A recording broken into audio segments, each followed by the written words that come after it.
Internet of Unintended Consequences with my friend Tom and my friend Deb.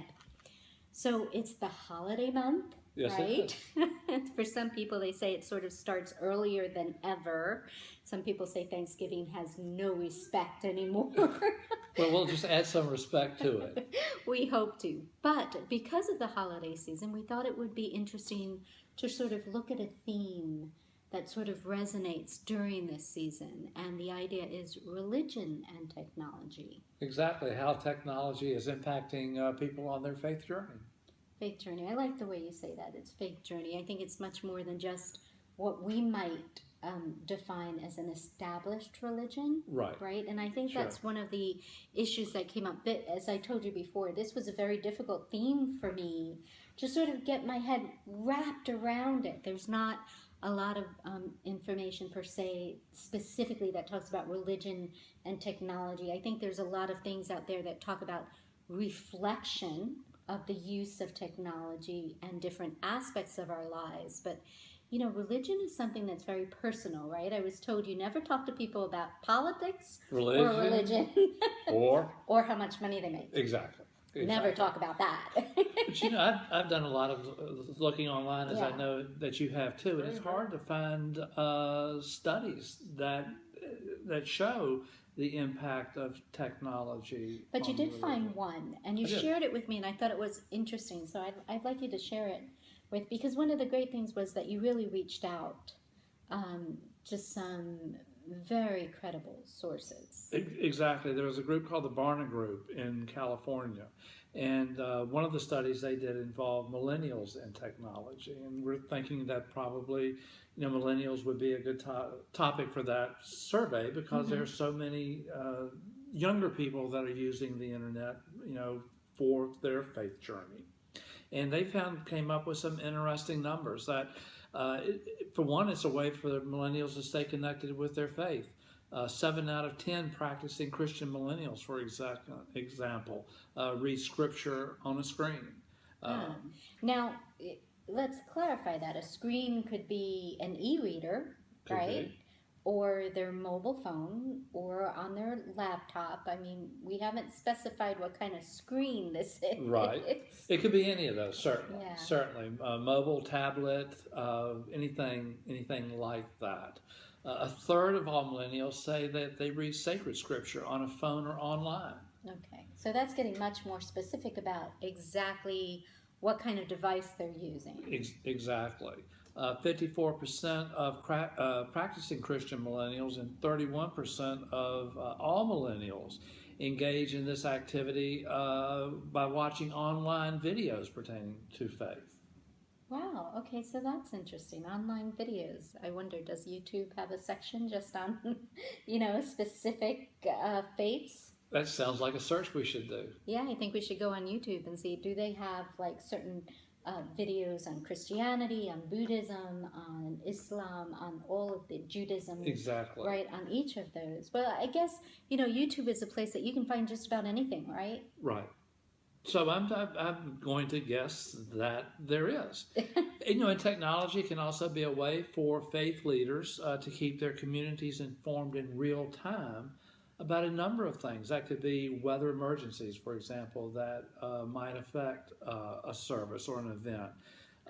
Could be a way to keep members of a faith community informed about sickness or illness or even death of a member of the congregation. Yeah, because that's very important for many of these faith-based communities, right? That sense of that they are a community, that they're connected, that they want to know what's going on with each other, if there's ways that they can reach out and help them. Exactly, and that's something that can happen in real time. It's also a way for leaders of churches, synagogues, whatever, to reach shut-ins.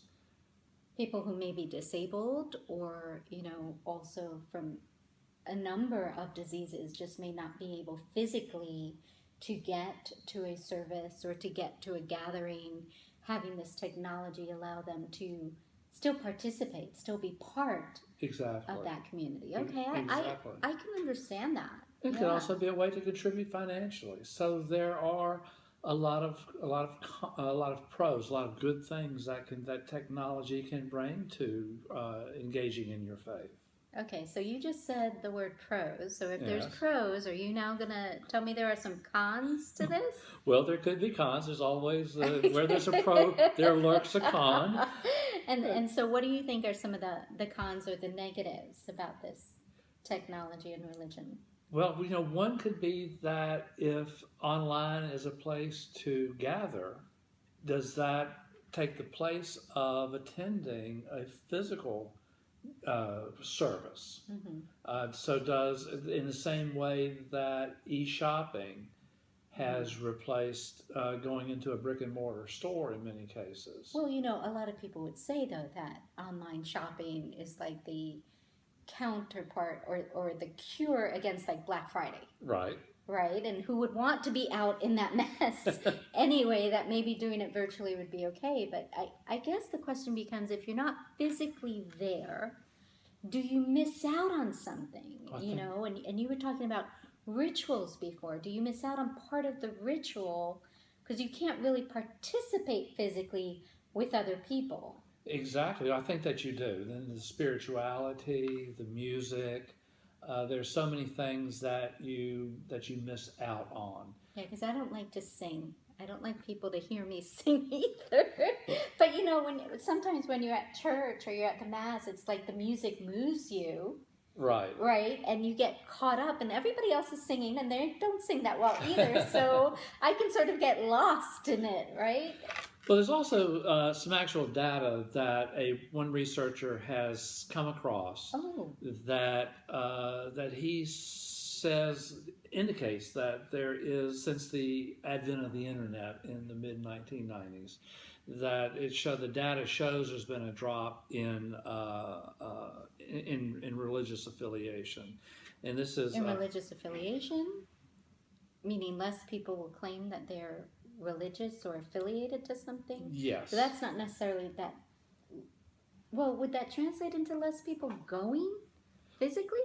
Well, it could. If you're not affiliated, it could be that you're not attending, or it could be that you're attending different faith communities, different churches, different venues. Exactly, different venues, exactly that sort of thing.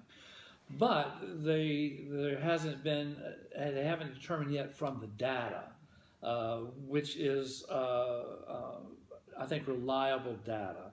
They haven't determined from the data if there's a cause there. That even though the numbers show this since the rise of the internet, that there hasn't been a determination of whether the internet is actually causing the numbers that we're seeing in the data. So, which I think brings up a good point of, with only 20 years of data accumulated. Right, because the internet is only about 20 years old, and even less if you look at how many years it's actually been adapted. Exactly. The way that we use it today, right? And exactly. Mass adoption by the majority of society.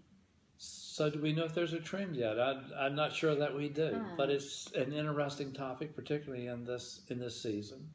So it's one of those things, again, that we're in the transition, right? Here's this technology, different religions, different faith-based communities are using it in different ways. How that will affect it in the long term is something we still have yet to see. Exactly. But, how has it been used in your faith community?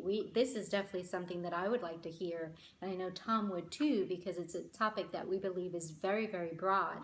So our hashtag for this month is hashtag IoUC REL, REL, Tech, TECH. So religion technology is what we're trying to, put there. But please join us on the conversation on Facebook at, the Internet of Unintended Consequences, TIOUC, on our website, www.tiouc.com, and follow us on Twitter. So interesting. I think we still have a lot more to discuss on this. A lot more to discuss, and we really want to hear what your thoughts are. So this is my friend Tom, and my friend Deb, and this is the Internet of Unintended Consequences. Bye-bye. Bye-bye. Thank you.